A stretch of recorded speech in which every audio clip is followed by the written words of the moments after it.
मैं Jairam, assistant professor zoology, government PG college Dholpur. आज हम जियोग्राफिकल रीजन के बारे में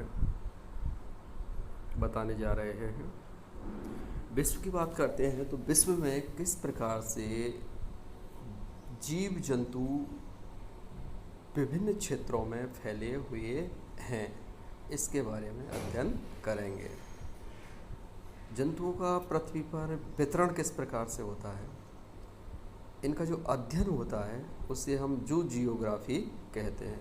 फर्स्ट ऑफ ऑल, स्केलेटर ने 1857 में पक्षियों के वितरण के आधार पर संपूर्ण पृथ्वी को, और हम बात करते हैं संपूर्ण भूमंडल को, 6 क्षेत्रों में बांटा, जो निम्न है।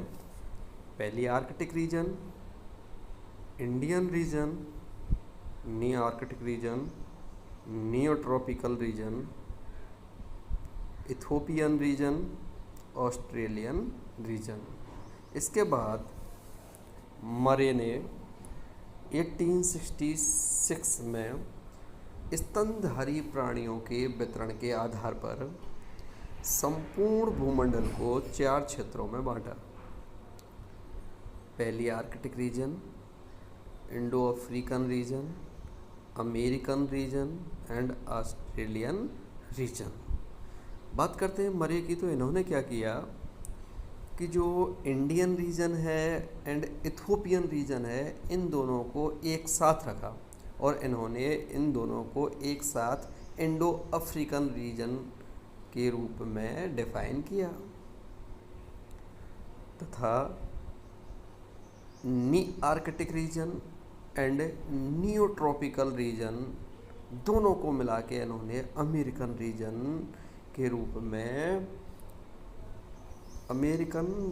के रूप में बताया। इसके बाद बालेस ने 1962 में बताया कि प्राणियों व पक्षियों के वितरण में समान अवरोध आते हैं। प्राणियों और पक्षियों के भूमंडल पर वितरण में समान अवरोध आते हैं। अतः जो स्केलेटर का जो विभाजन है वो काफ़ी उपयुक्त है। बालेस के अनुसार भी संपूर्ण भूमंडल को 6 भागों में और 6 क्षेत्रों में बांटा जा सकता है, जो निम्न हैं। पहली arctic region, Nearctic region, neotropical region, Ethiopian region, oriental region and Australian region. इसको हम डायग्राम से निम्न प्रकार देख सकते हैं। जिस प्रकार आपने पढ़ा होगा कि विश्व में 7 महाद्वीप हैं, उन्हीं से ये रीजनों के नाम दिए गए हैं। जैसे एशिया है, यूरोप, अफ्रीका, उत्तरी अमेरिका, दक्षिणी अमेरिका, ऑस्ट्रेलिया, आर्कटिक रीजन और अंटार्कटिका क्षेत्र। इन्हीं के आधार पे 6 भूमंडलीय भूभौगोलिक क्षेत्रों में बालेस ने संपूर्ण भूमंडल को बांटा है। फर्स्ट हम बात करते हैं पहली आर्कटिक रीजन। ये जो पहली आर्कटिक रीजन है, ये Europe, China, Japan, Siberia, Iran, Afghanistan, Balochistan तक फैला हुआ है। इसमें रूस का संपूर्ण एरिया आ जाता है, साइबेरिया वाला एरिया आ जाता है, और ये कहलाता है पहली आर्कटिक एरिया। इसी के समतुल्य हम बात करते हैं कि जो आर्कटिक जैसे महाद्वीप है, तो आर्कटिक महाद्वीप में ऊपर की ओर, और जिसे हम बोलते हैं नॉर्थ अमेरिका। नॉर्थ अमेरिका, संपूर्ण नॉर्थ अमेरिका वाला रीजन है और ग्रीनलैंड वाला रीजन है। इस क्षेत्र को नाम देते हैं नी आर्कटिक रीजन। और साउथ अमेरिका वाला जो रीजन है, इसको नाम देते हैं नियोट्रॉपिकल रीजन।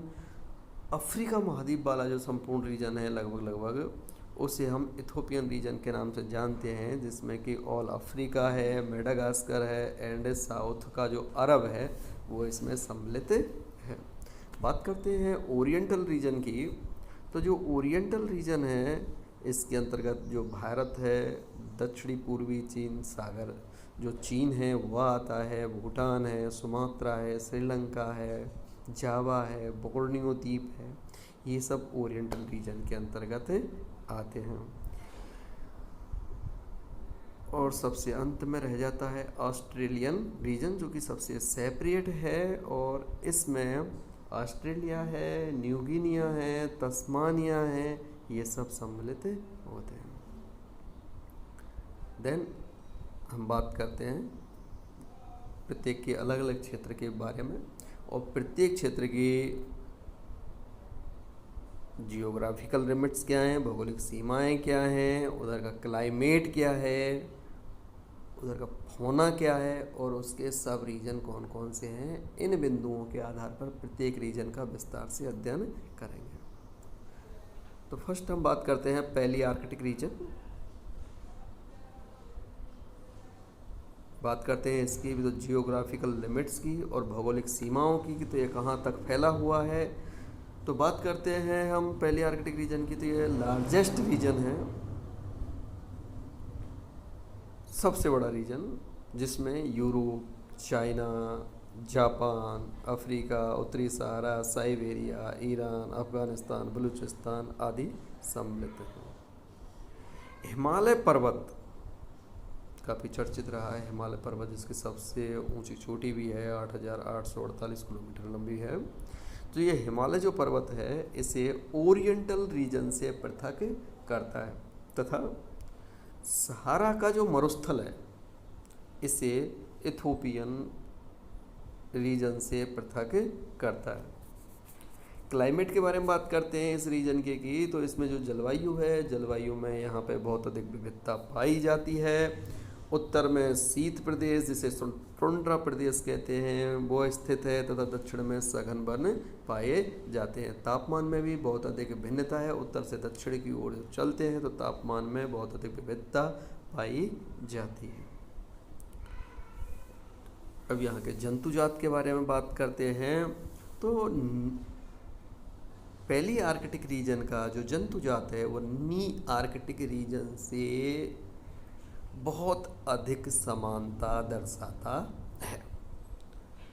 यहाँ लगभग 135 फैमिली के कशेरुकी जीव पाए जाते हैं, जिनमें से 9 ऐसे कुल हैं जो केवल यहाँ व नी आर्कटिक में ही पाए जाते हैं, जिनमें से 3 मैमल्स के हैं, 3 एबीज वर्ग के हैं और 3 एम्फीबिया वर्ग के हैं। मैमल्स वर्ग के 3 कुल हैं टालपिडी, ओकोटोनिडी, कैस्टोरिडी। एबीज वर्ग के हैं रेगुलिडी, कोलम्बिडी, टेट्राओनिडी, तथा एम्फीबिया वर्ग के हैं प्रोटिडी, हाइनोबिडी एंड एम्फीयूमी। बात करते हैं अब हम फिशीज वर्ग की। फिशीज तो यहाँ पे लगभग 13 फैमिली की फ्रेश वाटर फिशेज पाई जाती हैं, जिनमें सिप्रिनिडी फैमिली की सर्वाधिक फिशेज यहाँ मिलती हैं, जो निम्न है कार्प है, सालमन है, स्टर्जियन है, कैटफिशेज हैं आदि। एम्फीबियंस की बात करते हैं तो एम्फीबियंस यहाँ पे बहुत अधिकता पाई जाती है, जिसमें भी मेलिटिल्ड एम्फीबियंस की अधिकता है, जैसे नेक्टूरस, Salamandra, Proteus, siren, एम्फियूमा, ब्यूफोराना, हाइला, रेकोफोरस। Reptilia class की बात करते हैं तो यहाँ पे रेप्टिलियंस कम ही पाए जाते हैं, जैसे कि घड़ियाल, बैरेनस है, कैमिलियन है, गीको है, वाइपर है, टिफ्लॉप्स आदि। एबीज के बारे में बात करते हैं तो यहाँ पे किंग फिशर, कुकूज, कोयल के बोलते हैं जिसे, वो पाई जाती है। वास्टर्ड है, बाज, बगुला, सारस, फिंच, बतख आदि पाए जाते हैं। क्लास मैमल्स के यहाँ पे चमगादड़, टालपा, ऊदबिलाव, गिलहरी, पांडा, हैजॉग, पेग, खरगोश, चूहे, हिरन, कुत्ता, बिल्ली आदि पाए जाते हैं।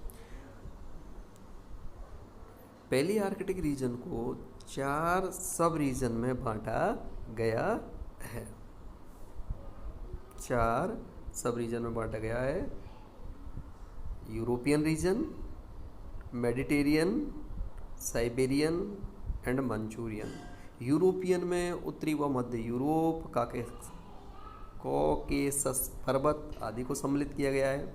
मेडिटेरियन में अफ्रीका और केवल उत्तरी अफ्रीका वाला भाग आता है, अरब वाला भाग आता है, इसमें अफ़गानिस्तान है और कुछ भाग इसमें बलूचिस्तान और पर्सिया का आता है। साइबेरियन रीजन बहुत बड़ा रीजन है जिसमें साइबेरिया आता है, टुंड्रा प्रदेश वगैरह इसी में है।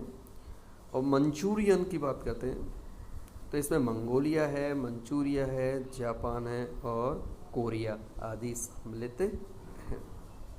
Okay, thank you.